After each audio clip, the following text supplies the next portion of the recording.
Giagwit, hello. Welcome to the podcast series of the Center for Irish Studies at Villanova University. My name is Joseph Lennon, Emily C. Riley, Director of the Center. And I'm Jennifer Joyce, Associate Director and Curator of this series. We appreciate the support from our many donors, especially a generous grant from the Connolly Foundation. This podcast series brings to listeners a rich variety of Irish Studies topics. Our Villanova Center for Irish Studies spans 9 academic disciplines, and here our faculty and students talk with distinguished thinkers, artists, writers, academics, political leaders, and other campus visitors. We really appreciate our ongoing community support. Thank you so much for listening. If you are looking to attend a live Irish Studies event, please join us on Villanova's campus during the academic year for our free event series. You can follow us on social media, find us at our website where you can sign up for our newsletter, or you can always email us at irishstudies@villanova.edu. Thank you, Jenny, Dr. Jennifer Joyce, for that extraordinary introduction. I have much more to say at the end of the semester about my time here and my deep friendship and admiration for you. Thank you, Dr. Ellen Bonds, the Writing and Rhetoric program, and thank you for all of the students of Writing and Rhetoric who've come out this evening for this event, to Kirsten in Irish Studies, and to the brilliant staff here at the Falvey. So we're going. Can everyone hear me? I'm trying to turn so I can make eye contact. The microphone has to turn. I'll do my best.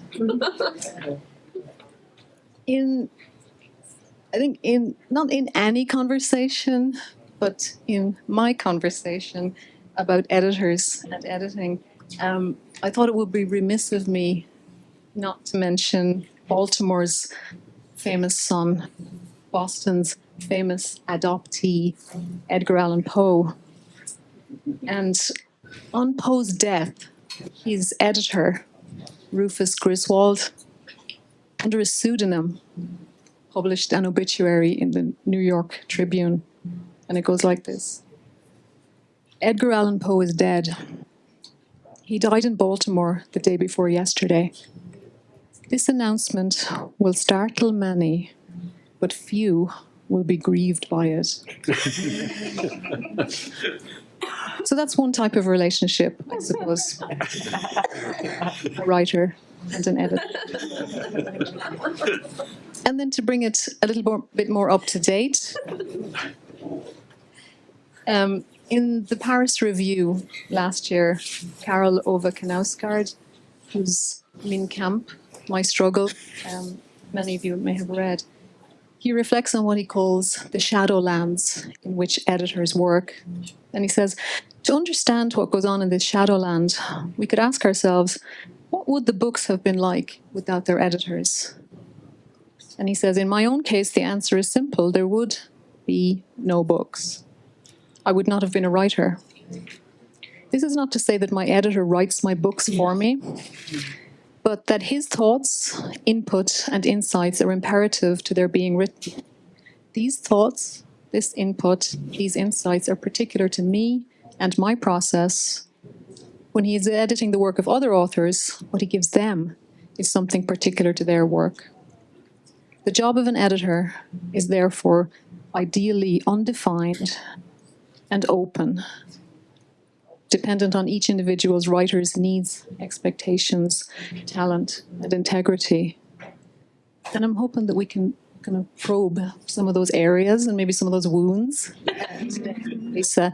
So maybe I can open our conversation from, with hearing from you and thinking alongside you about treading paths toward editing. Let me tell you this little story. An editor friend of mine at Agni came back from a trip in autumn to Ireland, and he was brandishing very excitedly a copy of a magazine called Go Rail. And this is a magazine. This is a nice thing. And it's a magazine published by Irish Rail, Ian Rodair, and for commuters. Now, this is what's nice about this. So William Pearce, who's my colleague at Agni, he says, only in Ireland would you find the editor of a literary magazine featured in a commuter magazine. Because Lisa McInerney was in there. And I think because he was right. And I want to bracket that with something else. 2 weeks ago in the New York Times, a long, rich feature was published about the literary magazine Stinging Fly. And it was called How a Tiny Literary Magazine Became a Springboard for Great Irish Writing. And you say in that article, we want to be representative of what's actually happening in Irish writing, and we want to publish as diverse a lineup every time as possible. And I want us to start with that, thinking about that vision that you have for a literary magazine, a literary journal that you have just taken over leadership of at the same time as you are a richly productive and published writer. How do you manage both of those things? Well, I definitely shouldn't be here right now because, as you said, Jenny, we are preparing to go to press with the latest, with the summer issue of the magazine, which is 240 pages. The best new fiction, creative nonfiction and poetry. Yeah. So, I don't know what I was thinking, but this is great. The sun is shining. It's quite cold in Ireland, so that's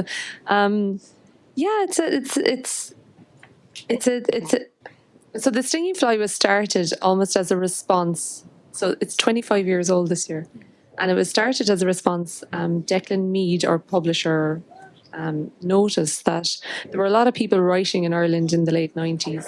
And to Declan's knowledge, or to in a general sense, there weren't that many places for them to send their work to. Mm-hmm. So it was a case of I've figured out that Irish writers need this particular thing. So I'm going to try and meet that need. So that's why the Stinging Fly was set up. And I think that still holds true to what we try to do. So the idea of us almost being in service to Irish writing, or as a place where contemporary Irish writers who are writing across genres, who are writing with different concerns, who are writing at different types of Irish English, so that they will know that there is a team of people who are willing to read their work, who are excited to bring their work to a new audience. So that's kind of it still holds true, I think. And that's when I say that we wish to reflect what's happening in Ireland at the moment. It's still the same mission as it was 25 years ago. Irish people are writing. They write on huge levels. What are they writing about? What are their needs? What are their concerns? And what can we do to help them, essentially? God, that sounds very altruistic now when I say it. It does. Well, there's no money in literature, so it has to be altruism. Well, what was exciting when the article just appeared by surprise in the New York Times, looking, at how it was followed up afterwards, the subscription base jumped enormously. So that's kind of exciting to think about. Yeah, what I'm worried about is the submissions that we're going to get after this, because we already get a huge amount of submissions. And I'm just thinking, we were all delighted with the subscription numbers going up. And I have to say, as an Irish person, you see the New York Times calling you a tiny literary magazine. My heckles are just went up. How dare you? We're not that small. But this idea of the submissions now that are going to come in, because we're open worldwide. I shouldn't be saying this. I'm worried about submissions, but we're open to everybody worldwide writing in the English language or translated into the English language. And we're delighted. We do read absolutely everything. We're delighted to get it. But I just think that's a very practical Irish response to something, isn't it? How much work am I going to have to do now? Well, the concern about inundation, I would say, is, not uniquely Irish. No. But it is certainly literarily, magazinely, appropriate. And that's the kind of great richness of editing for vision, Yeah. for kind of taking in voices that haven't been. Yeah, so there's two sides. The first thing is that you want to read everything because you want to, you want to know exactly what people are writing. You really want to know what's out there and what people are interested in, and you want to publish it, hopefully. The other side to that is you have to bear in mind that just because these are the people who send work to the Stinging Fly doesn't mean that these are the only writers in Ireland. Yeah. our submitters, are they in and of themselves kind of a small group of a wider whole? And who are we not reaching? Are there people out there, are there writers out there who don't have the confidence maybe, or the know-how, or feel part of things? Are they not sending us their work, and how do we reach them? And so if we hold true to this mission of like, we want to reflect what Irish writers are writing, that doesn't necessarily mean we can assume that all Irish writers are sending us their work. So there's a gap. There's always going to be a gap that has to be kind of proactively filled. And as you know from Jenny's introduction, I have been with Agony in an editorial capacity for quite some time. And then I became senior fiction editor only, I think it maybe was last year. But long before that, we had fairly forcefully worked to broaden the masthead, to get more people on the masthead, to diversify the masthead. And that really has started to see results in terms of how, so yes, it means we're getting a lot more submissions, but they're from people that we would want to see in there. I should also say, just kind of quiet, not quietly, but to make it clear, transparency is a good word here. Lisa is not my editor of the book that's coming out. During the introduction, I was thinking this is going to sound kind of incestuous. But I don't. Although I did edit you once, and when I say I edited Mary, I didn't really, because Mary sent in possibly the most perfect short story I've ever read, and then I sent it back and say, Mary, I don't think there's much I can do with this. I'm here. I'm 100% in on this. Like, you can't sell it to me. I'm bought it. And Mary's like, well, actually, I have some ideas myself. You out-edited me. I was desperate for the edit, and I always am. I have failed you.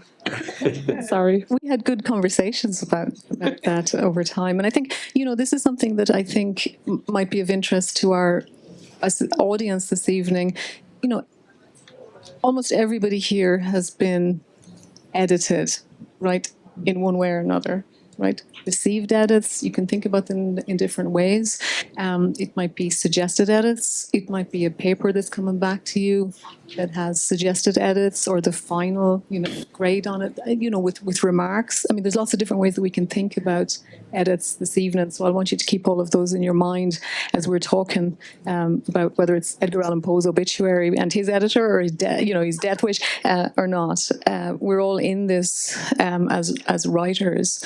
I know that you, James, came out of a fairly long editing season just recently of a long piece of writing. So it's very vivid with all of us. I'm also thinking that those of us involved in editing know that exhausted glow, I would call it. And I want to signal to my friend and colleague, Dr. Adrienne Perry, who can't be here this evening, this same feeling, which is thinking about her work at a very excellent journal, Gulf Coast Journal, that kind of glow when an issue has gone to press, which you're, once again. But then after that, that glow subsides and you move on and you try to see what's next. How can the journal be better the next time, even, right, and more exciting? So with that in mind, and thinking of visions of editing, is there any added and particular mandate that maybe you gave yourself that wasn't captured in what you said to the New York Times when you assumed this leadership role? And let's call it that. It is a leadership role. Yeah, I'm very conscious of the fact that the Stinging Fly has been doing what it does to a superlative degree for the last 25 years. So essentially, the only thing I want to do is kind of help bring that along and help expand that. And I mean, when I say expand it, I mean along the lines of what I was saying already, kind of just keep making sure that we're reaching people, that we remain welcoming to writers, that we remain a positive leader in terms of Irish literary life, all of these things. There's no kind of sense, and I've been working with Stinging Fly since 2017 as a contributing editor, so it's not like and I've guest edited issues, and it's not a totally new role to me at all. So there was no kind of sense of me going in there going, I must put my stamp on this thing, I'd like to see more of this, because I think that what we do to a really high degree, and we offer something that I think is quite special. So the idea is you just want to maintain it, I think. I know that doesn't sound very sexy, essentially, to come in, but it's how I feel about it. And I think I think that's the thing. If you believe in something, which I do, I very much believe in what the stinging fly does. And as a writer as well. So my first book was published in 2015. And almost immediately, the stinging fly was like very much part of my experience, a very positive experience of Irish writing and the Irish writing landscape. They were there not just as this venerable literary magazine, but also as the presence of actual people who were interested in what you were writing, who wanted to have you speak at panels, who wanted to come along to your events, who kind of acted as almost as an ambassadorial role. So yeah, I'm kind of very conscious of that, and yeah. If somebody here in the audience were mad enough to want to start a literary journal, would you say go for it, or would you say here are some of the things that you need to think and worry about? Starting something from scratch.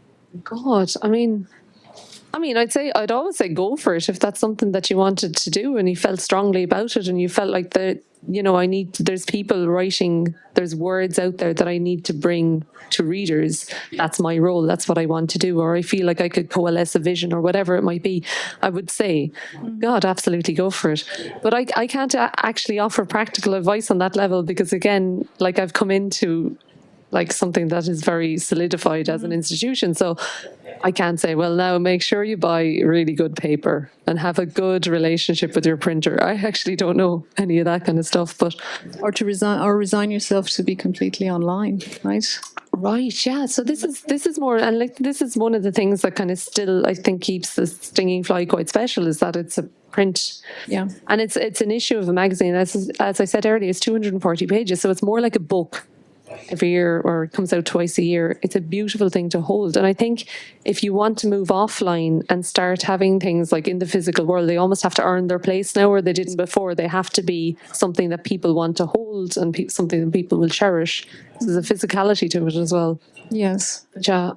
And a good example of that, if I may mention another journal that people may not know as widely and deeply as Stinging Fly, is Winter Papers, which comes out once a year. Gorgeous. And that is, it's not just a gift journal. It's a beautifully made journal as well. Maybe you can tell us a little bit about your relationship with editors of your books, Lisa. How has that been? Has it always been the same? So I've 3 novels and I've had the same editor for the 3 novels, although he did that awful thing that editors of publishing, or like editors of books do, and he left just as the 3rd one was being published. He moved to another publishing house, which is just, I'd heard about this happening. I wasn't prepared, at all. And he was fantastic. And the thing, his name is Mark Richards. He was quite a young editor who was brought in to essentially revitalise fiction side of John Murray, which is the oldest publishing house in the UK. But it's quite funny because I'm extremely Irish and he's extremely English. He's one of these very English, he's a lovely, lovely boy.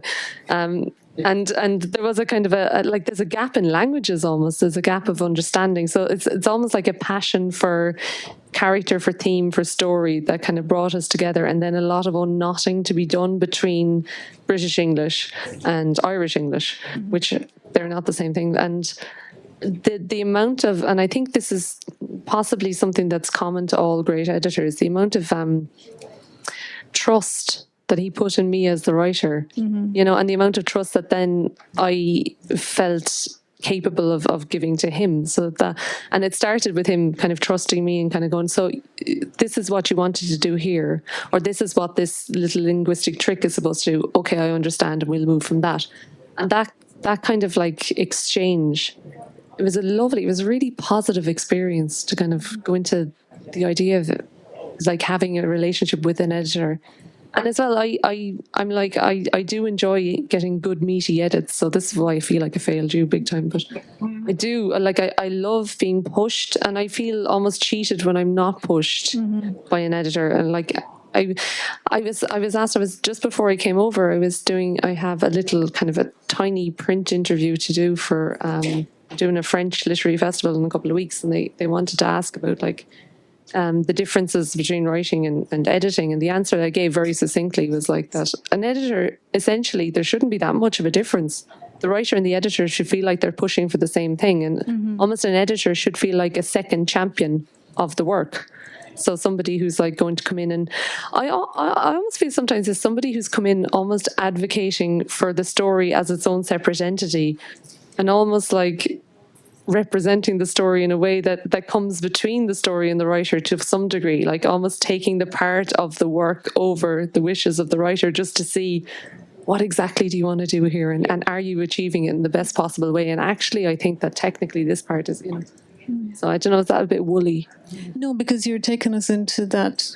Well, I suppose we could call this area woolly, but I'm reluctant to. You're taking us into sort of the area of ethics when it comes to editing, right? What does this mean? In some cases, it can simply mean a shared mission-based understanding with one's editorial colleagues, a responsiveness to literary culture, which you clearly have. Stinging Fly has. Thinking about the wants and needs and neglected constituents, the unpublished, and then championing authors and their writing. But like you're saying, that might not always; those two things might not always go together. That the tension might come when you're intervening, perhaps what's seeming to intervene between an author and their piece of work. Yeah. Which I think is an ethical stance too. Yeah, that's really interesting. But I mean, like, you have to go in from the idea, as an editor, you have to go in with the idea that this writer they know what they want to achieve, but they've also been looking at this piece of work, whatever it is they're working on, so closely for so long that the clarity of vision might have been obscured in some way. So you're kind of coming in with that idea rather than, like, I have heard horror stories of editors who are really fond of rewriting an author's words, like essentially going, that sentence, well, if I just do this here and I just do that and that, this entire paragraph, I've just really done it again for you. Could you be possibly hinting at a relationship between Gordon Lish and Raymond Carver, which was full on rewriting? But It wasn't, but now that you've brought it up. it's a long time ago. But yeah, please go ahead. No, but like, so that's not something I want. Like, and I'm sure there are writers out there who kind of appreciate that kind of intervention. I wouldn't see that as the editor's role.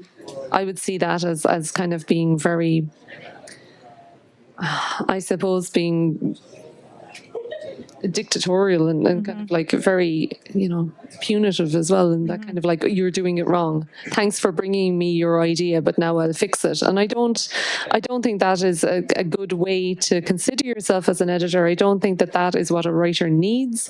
I don't think you're going to get further great work out of a writer if you start down that path. Also, it's exhausting. Why would you do that? Yes, and this is something that we were talking about this in my translation class the other day, modern Irish literature and translation, when translation might seem to some people to be an assumption of authorship. There's a great story about Helen Lowe Porter, who was Thomas Mann's translator. She was his translator from 1925 to 1960, something like that. 22 novels. She was his only translator, an American woman under contract from Knopf. Thomas Mann made it very clear that he did not want a female translator. He was deeply unhappy with the female translator. They clashed for decades until they became friends finally. And one time she's reported to have said at a conference, I will not send off my translation until I feel I have written the book myself. Now, that's Magic Mountain, for example. And she was ridiculed for that. There's also a tiny little piece of ineluctable ownership, I think, that the translator feels, and maybe the editor too. I think it's definitely more of a thing for the translator, and I think that's right and proper, because translation is not just a direct kind of, interpretation of one. Like, it's not like Google Translate, you put in a thing and you get out the other thing at the other end. It's not that. It's almost like a reimagining, because languages aren't directly correlative at all. Languages have their own spirit, their own soul, their own rhythms. And so even when I'm translated, one of my translators, Catherine Richard-Maz, obviously my French translator, and she will say that, like, for her, French it has a completely different rhythm. So how do you capture the kind of propulsive kind of nature of some of my sentences and the way things go? How does she kind of make that work in French? So it's not just a case of her going like, oh, that means that. You know, so I think that, or as a writer now more than an editor, as a writer, I would want the translator to feel like they owned a bit of that book, and I feel very strongly about that. I think translation is a magic in and of itself. It's not.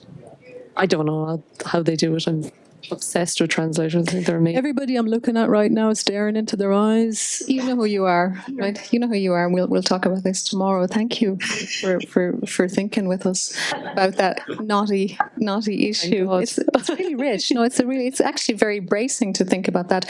I think, just as a way of wrapping up our conversation and opening the evening to other people's voices. Now, you and I know, Lisa, that editing doesn't simply mean copy editing.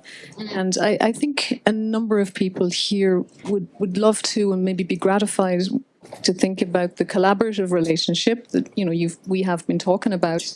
And then, of course, that quantum difference between copy editing and maybe what I would call vision editing. And I want to maybe think about rewriting as a way to engage some of our students here this evening. Now, I happen to think that rewriting is writing. It's actually when writing happens. Like, that really is what it is. The first thing that you've done is most unlikely to be your best thing. So that's I think, is strong advice, and I think you might.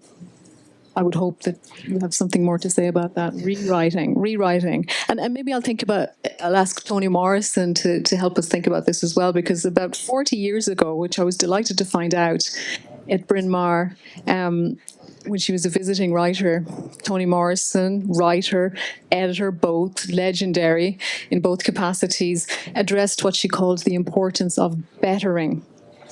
Quoting Toni Morrison, "Writing is a process, and you are cleaning up the language. It's not that you're changing it, you're doing it better. Hitting a higher note, or a deeper tone, or a different color. The revision, for me, is the exciting part. It's the part that I can't wait for. Getting the whole dumb thing done so that I can do the real work, which is making it better and better and better. Bettering." Yeah. Oh yeah, that's my philosophy. It's not Toni Morrison's at all. I mean, that's my philosophy also. I mean, I want to get the first draft done as quickly as possible, and of course there is going to be stuff you do in the first draft that, sentences, paragraphs, like threads, whatever, that you've nailed.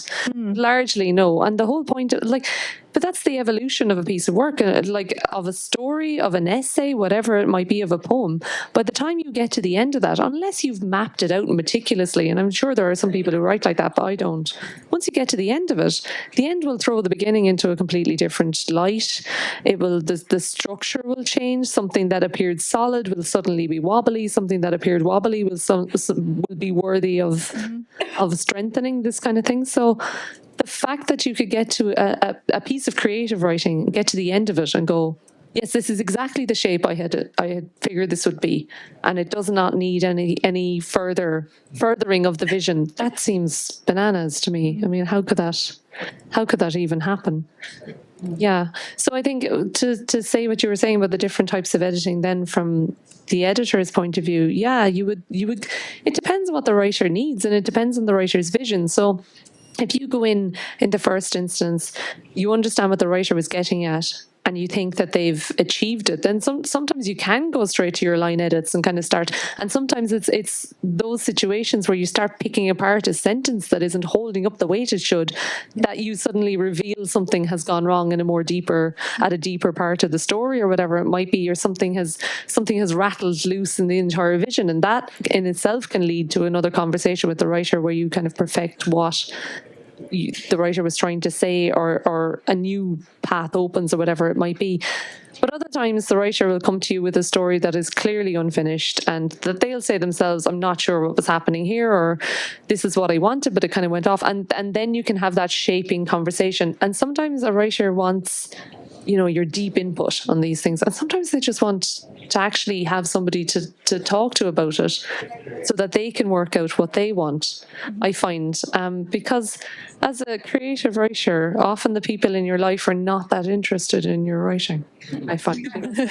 You can't really corner your mother and say, listen, I mean, the second stanza of this, it's not quite, often not the case. I mean, with my mammy anyway, she wouldn't have any interest in that whatsoever. So often it's just somebody who's just as dedicated to what you're trying to do as you, that is there for you, can often create something very special, I think, in a proper collaborative sense. Yeah. I mean, just as I started on a bum note with Edgar Allan Poe's death being celebrated by his editor, I also want to invoke another great and much admired writer, Zadie Smith, whose advice, I send out every year that I teach writing. She just says, resign yourself to lifelong dissatisfaction. No, I know, when you have to let a paper go near the end of the semester, which I'm sure around the room is causing ripples right now in different ways. But when you have to let something go, you have to let it go, and then that dissatisfaction becomes at least part of your practice, I think. Yeah. Well, there's that other saying, when a piece of writing is never finished, it's abandoned. At some point, Yes. You kind of go, I've taken this as far as I can. And if you read something back and you go, wow, I should have won the Booker for that. I mean, there's probably something wrong with it.